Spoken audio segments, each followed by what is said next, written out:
गुज़िरियल हफ़्ते खां वधीक ब्रेक डाउन बिजली जो हले पियो, जंहिं सबबु आम माण्हू जेके वापारी आहिनि, जेके दुकानदार आहिनि, उन्हनि खे मुश्किलात जो मुंहुं ॾिसणो थो पए। बाबडा सेटको जेको आहे सिर्फ़ु आसरनि में पई रहे त सुभाणे बिजली ईंदी, ॿेजाड़े बिजली ईंदी। हितां जो जेको आम माण्हू आहे केतिरी तकलीफ़ में आहे, छो त उन्हनि खां पुछूं त हू बिजली खां सवाइ कीअं था गुज़ारनि। ज़िंदगी सूरन जी गुज़रे, ॾिसो था बिजली आहे कोन मोरूं, सफ़ा गर्मी में भरूं था, हिकु त बर्फ़ बि कोन थी मिले। ॾिसो था पाण केॾी गर्मी लॻी पई आहे, ॾींहों ॾींहुं बुरान लॻ पिया बिजली जो, बिजली सिधी आहे कोन हिते इलाइक़े में साईं। अच्छा, तव्हां सोलर जी प्लेट ते किथे न किथे गुज़ारे था न, ॿारनि जो छा घर में माहौल हूंदी?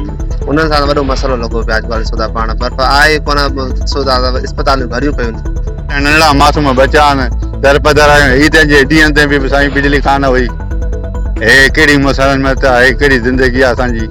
अच्छा, चूंडियल नुमाइंदा कुझु कनि था बिजली जे बारे में? साईं बस वोट वठण खां पोइ को ज़ाहिर ई कोन्हे को, असां ग़रीब उहे ई आहियूं। कंहिंखे छा चयूं, कंहिंखे किश्तियूं बि मिलनि, कंहिंजूं छा पियो मिलनि, का शइ मिले ई कान थी।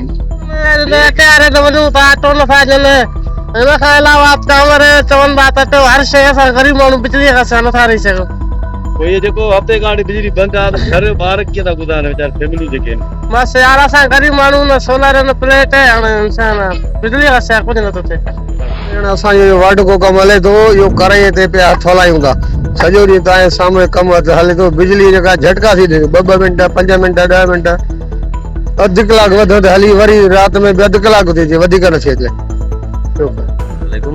हालात ईअं आहे त गुज़रियल जेको तूफ़ान आयो उनमें ये जेके पुली वापडा जा जेके इहे थंभा वंभा किरिया, ऐं वापडा वारनि जी एतिरी नाअहली आहे जो हिनमहिल ताईं माना आवाम खे इहो रिलीफ न मिली सघियो आहे। जेको चंद ॾींहंनि जो कमु हुनखे अॼु 15 ॾींहं तक हफ़्ते खां मथे थी वियो आहे तक़रीबन, हिनमहिल ताईं लाइट बहाल न थी सघी आहे। हिन में आवाम खे ॾाढो मुश्किल मुंहुं ॾियणो थो पए। ज़रूरु न पाणी सहूलियत आहे, न सुम्हण जो जेको आहे बिजली आहे, माण्हू सुम्हण लाइ आराम लाइ परेशान आहे। मेन आराम सॼो ॾींहुं इंसानु लोचे थो करे थो, राति जो घर जो वञे त माण्हू बिजली आहे ई कोन। पोइ हिन लिहाज़ खां अला तव्हांखे हयाती ॾिए त असां इहो ई चवंदासीं त वापदार जेके आला नुमाइंदा आहिनि ऐं बाला ऑफिसरनि खे इहा रिक्वेस्ट कंदासीं त महिरबानी करे जल्द खां जल्द आवाम खे रिलीफ ॾियो। साईं चूंडियल नुमाइंदनि खे बिजली हुजे त उन्हनि खे आराम सां फुर्सत मिले तो थन न, उन्हनि खे फुर्सत मिली कोन्हे का त उहे कान उथनि। जेके सभु चूंडियल नुमाइंदा आहिनि उहे पिया आहिनि सुता घर, उन्हनि खे पाण ई बिजली नथी मिले त उहे कीअं जेको आहे उथी ऐं आवाम सां जेको आहे राब्ते में अचनि। ठीकु सर। गुज़िरियल 1.5 हफ़्ते खां लाड़काणे जो मुकमल बिजलीअ जो शटडाउन हले पियो, ऐं इन शटडाउन जे करे जेके घरेलू सार्फियूं आहिनि उहे मुश्किलात जो शिकार थियनि था। मोटर आहिनि, उन खां पोइ ज़ाहिरी ॻाल्हि आहे नलको त ख़तमु थी चुको आहे, डिजिटल दौर आहे, तक़रीबन माण्हुनि वटि मोटर लॻो पियो आहे।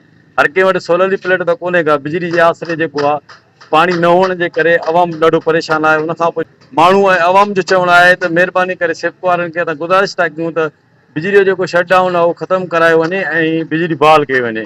कैमरामैन नादर हुसैन लंजाणी सां गॾु दिलबर शाहिद, मुंहिंजी सिंध न्यूज़ चैनल लाड़काणो। हक़नि जे हासिलात लाइ ॾिसंदा रहो मुंहिंजी सिंध न्यूज़ चैनल लाड़काणो।